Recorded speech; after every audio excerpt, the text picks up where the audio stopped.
Hi, my name is Ellen Mueller, and first I'd like to thank you all for watching and to also thank the people that have made this visit possible. I'm going to be going over a little bit of my biography, my artistic practice, and some of the books that I've written. So I grew up in Fargo, North Dakota, complete with its extreme weather. And with those extreme swings in temperature and humidity as the seasons change from winter to summer and back again, I grew up appreciating first the power of nature and second the reliability of change. And in another important fact from my early years is that my parents weren't big fans of amusement parks. And so that meant on our family vacations, we visited a lot of national parks instead. And at each park, we hiked great distances to find the most breathtaking vistas.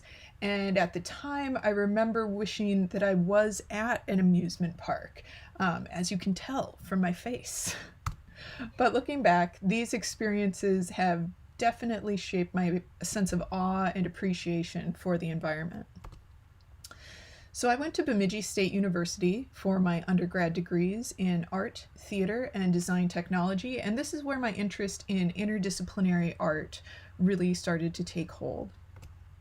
And after graduating, I moved to Minneapolis for 3 years, where I plugged into the theater and art scenes.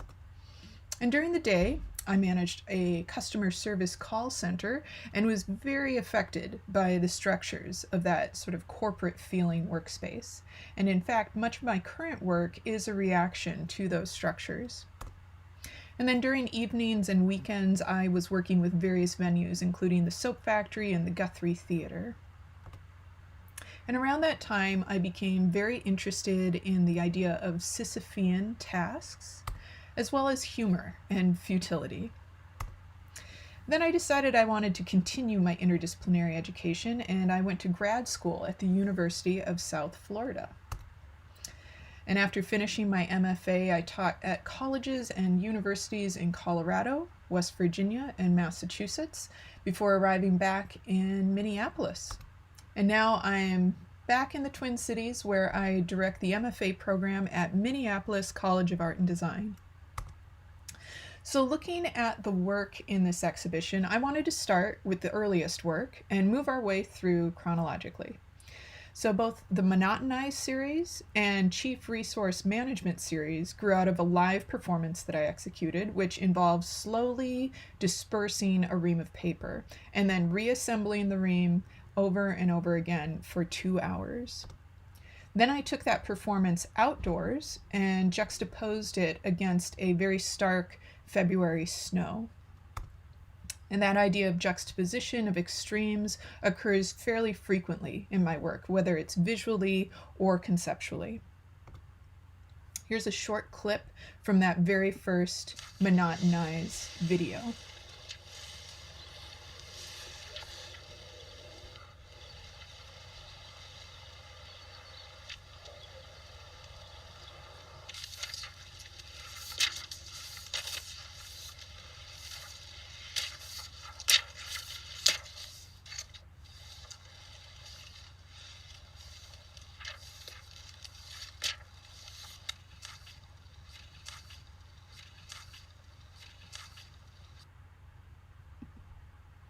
And around this time, I was looking at the work of Selena Roman, whose photographs question ideas of perception while often situating themselves in the natural world.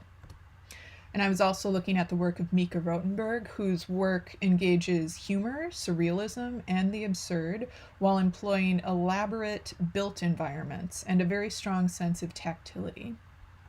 This is a brief clip of Rotenberg discussing her work and approach. Incredible invention.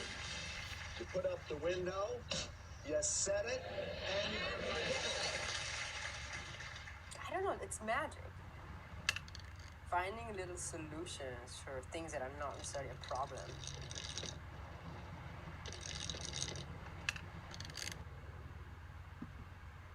And around this time, I was teaching a course on gender and performance, and we studied Bach and Baroque by Marina Abramovich.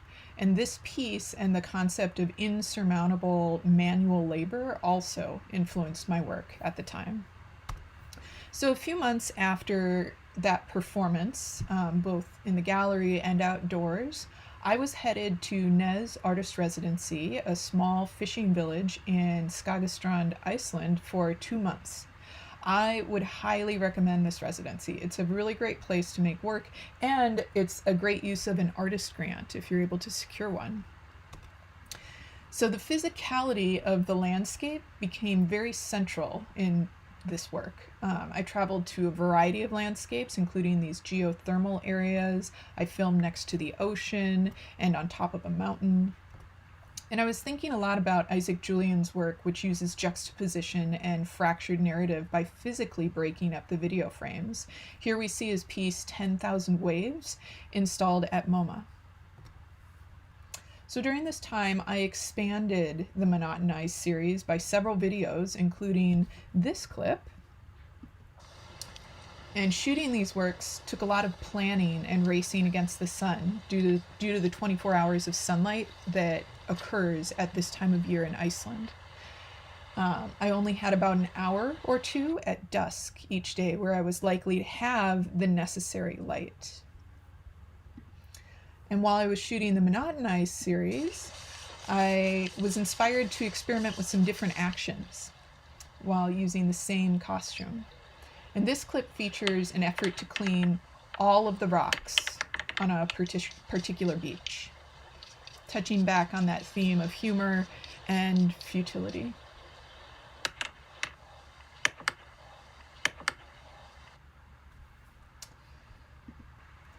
So these videos became a sister series to Monotonize, entitled Chief Resource Management Officer. And here I'm attempting to clean all of the seaweed off of a coastal area. I wanted this series to raise questions about time, value, routines, and the monetization of work and/or presence.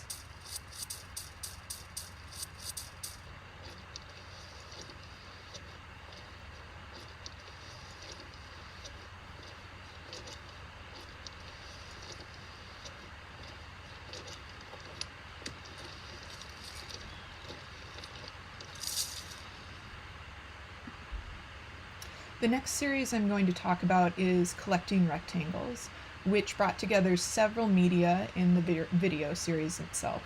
So here you can see a cut vinyl wall mural of rectangular certificates, diplomas, titles, and deeds that humans collect from birth to death. You'll see a similar set of certificates used in the video series itself. There was also a physical installation of objects created during the videos, which was entitled Martha Says.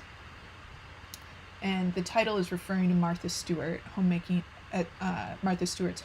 culture and a perpetual striving for perfection. I'm interested in the intersection between capitalism and daily activities, and these collectible rectangles present a personalized archive of this relationship for every individual.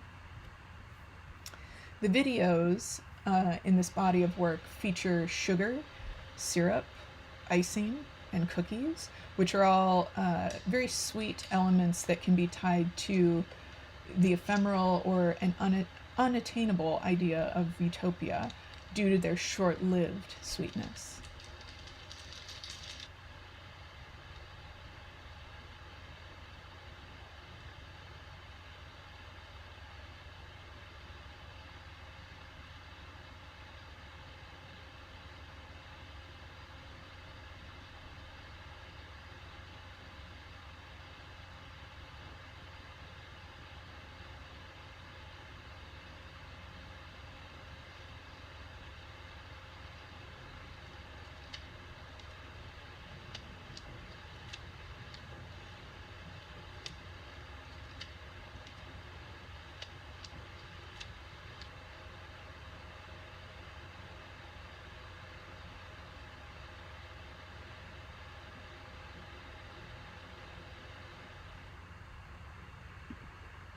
And it was around this time that I published my first textbook, which was with Oxford University Press in 2016. It's very deeply related to my video work because it examines the elements and principles of time-based works. The book includes 4D elements and principles by building on the familiar elements and principles of 2D and 3D art and design. It also includes many exercises that fall across a wide range of time-based media. And I mainly wrote this book based on my needs in the classroom. I couldn't find the book that I wanted, so I wrote one to use with my classes. And here you can see the subjects of the 6 chapters in that book. So the next body of work I'll discuss was created while I was in residence at Bunker Projects in Pittsburgh, which is a small urban residency that houses 2 residents at a time, along with an exhibition space. And again, this is a really great residency to check out when you're looking to expand your network. I met a ton of people while I was there. And it's another one where if you can apply for and receive an artist grant, it becomes very affordable. So I made the What It Takes series while I was there, which was complemented by performance and installation. And in this series of videos, I physically deconstruct a cheerleading uniform by asking questions about how this cliche is constructed and what are we left with after deconstructing.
So in addition to the video works, I staged a 4.5-hour performance where participants were invited to help deconstruct several cheerleading uniforms using seam rippers and their own physical strength.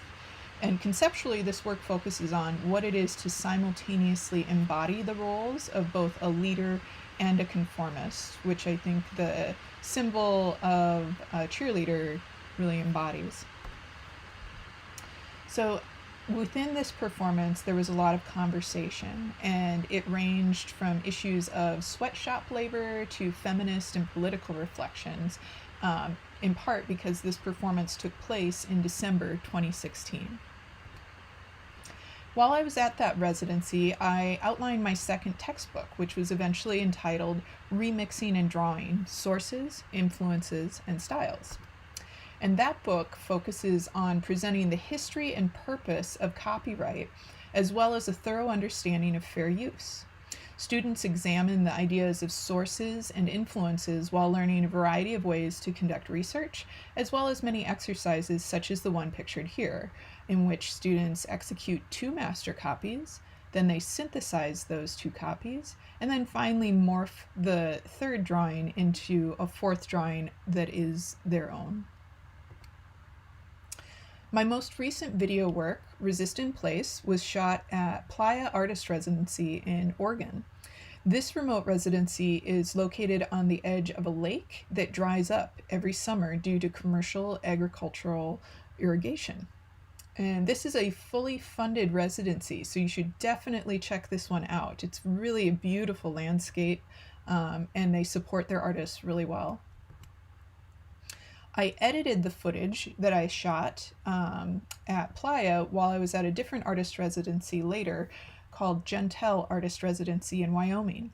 And again, this is a fully funded residency, so you should check it out, apply yourself. They really support their artists quite well. And in these videos, this video, which is called Resist in Place, I engage with orientation, scale, reflection, and repetition in order to invite viewers to imaginatively play with these same spaces the next time they themselves view them. And this is a brief interview discussing that video piece, Resist in Place.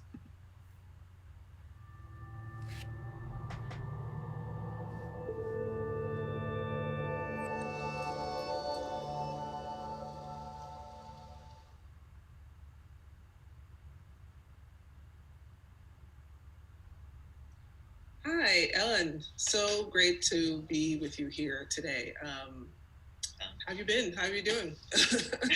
I'm doing good, as good as we can in a pandemic. Yes, every day that we get up, it's great. Exactly. That's all you can ask for, really.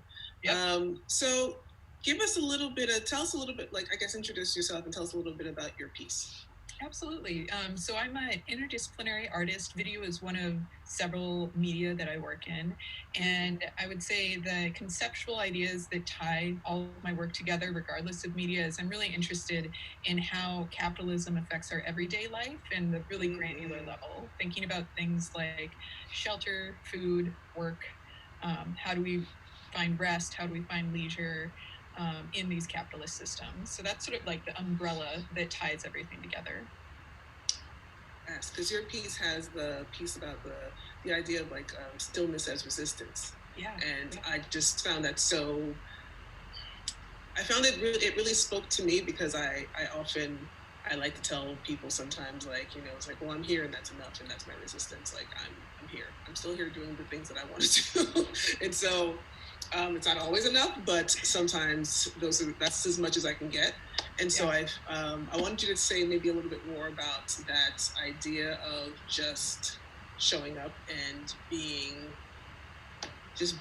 really as a piece. Absolutely. And I want to acknowledge too that it's a fraught idea.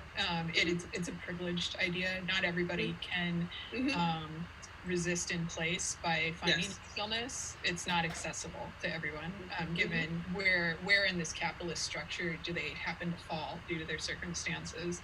And so I try to be really upfront when I talk about this piece and acknowledging that, and that is another element of capitalism totally intertwining with our lives. But I don't think we should not explore these ideas. Just because they're not accessible to everybody, I think ways that we can dismantle systems is to pick at them, and to pick at them in these small ways can be a beautiful gesture as well. So the idea of what is it to remove yourself from monetizing every minute of every day? What is it to purposefully take breaks from work? What is it to, in this case, stare at the sky? So those are sort of the core ideas that I'm playing with this work, and thinking about. Also, I'm a drawer. I do a lot of drawings, and I sort of treat my video work as if I'm composing a two-dimensional work. So these lines in the sky feel really interesting to explore compositionally, and the idea of play, and what is it to play with these lines that we can meditate on in the sky. So that's where a lot of the layering and the rotating of imagery comes in, is that idea of playful rest. It speaks to me. I follow this account on Instagram that's Nat Ministry. Yes. And it's all about just this idea of just taking a break, instead of this constant hustle culture and trying to gotta make a dollar, gotta try and do. It's like, it makes you crazy and you feel crazy, and it's so overwhelming. This sort of like, I mean, I think about how for the longest, like I teach, and I get a sabbatical for my teaching, and for a while I had to like not tell my family members that I was on a break, because they would be like, well, you can get another job then, you can work during that sabbatical, can't you just do something else? And you're like, can I have a second, like can I have some time that just belongs to Valerie, like. But it's just a sort of idea of like, yes, 4 jobs, 5 jobs, keep working, make some more money. You're like, I just want to live. I just want to, and I understand the need for it, of course, but it's also like, can people just be? Just be. Absolutely. yeah. Absolutely. It's a lot, yeah. So it really spoke to me. I was like, yes, die. Oh, that's so great to hear. And I love that Instagram account. I find it so inspirational. It's wonderful. Because it always tells me exactly what I need when I need to hear it. I'm like, all right, Valerie, walk away. You can lay down right now. Have some pie. Stare at the ceiling. It's totally fine. And you're allowed to have that it's like permission almost. It's like, well, why do I need permission to just not kill myself? Like, I know. Like, it's stunning it's how sick. like, yeah. all of those really strong capitalist ideas are utterly ingrained. Because I'm the same. I find that I need that permission for some twisted reason. Like, why do I need permission to just like pause and admire that I'm on the earth right now? You know, and that's plenty. You know, the air is nice. Look at these trees. Oh, I can hear that bird. That's tons. That's wonderful. Yeah, exactly. It's a lot. Yeah. Like when the pandemic first started, like I immediately gave myself this list of things to do. I was like, okay, I'm gonna go through all the boxes. I'm gonna go through everything. I'm gonna throw things out. I'm gonna do this, and then suddenly I was done, and I was like, okay, it's March. Okay. I made a huge wall calendar. So, like my therapist saw it behind me in one of our Zoom chats, and she was like, I think you should take that down. She was like, I don't think that's helping you. It's like, what are you doing? It's like suddenly it's like, okay, it's just you and your thoughts and what you do at that time. It's like, oh, I could just think about me, and that's okay. I could just think about how I'm feeling today, and I could feel however I feel this minute, this next minute, whatever. I don't have to plan it. I don't have to. I just am, and that's wonderful. Yeah, anyway, it spoke to me. Yeah, it truly did. That's wonderful. As much as I wish we could luxuriate I know I hate being the timekeeper in a conversation like this, but unfortunately we got to interview some other people.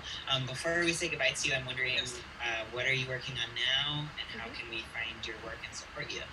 Absolutely. So I have a website, ellenmueller.com. Feel free to keep track of all my most recent projects there. And I am working on a couple more pieces in this Resistant Plays series, as well as a new series of video work that's supported by a Minnesota Artist Initiative grant. And that involves examining the Mississippi River. Beautiful. Well, thank you so much, Ellen. Thank you for joining us. Yes, thank you. Thank you both. Have a good rest of your day. Bye-bye. And that concludes my presentation. Thank you all. And again, if you want to see more of my work or what I've been up to recently, please visit ellenmueller.com.